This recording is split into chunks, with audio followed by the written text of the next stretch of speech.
Lho, kepiye iki? Wong ora tanduran, ora kembang kok mbok siram. Iki konsepe iki kepiye, Bos?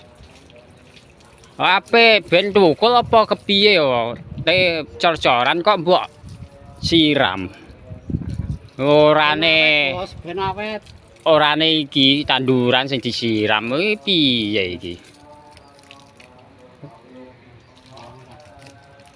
Ya, lo.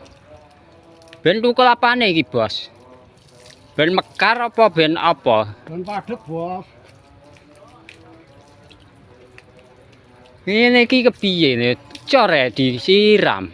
Ben kena ngene iki. Padahal kembang karo wit-witan iki ora disiram. Aneh ya. Iki kepiye konsepe iki?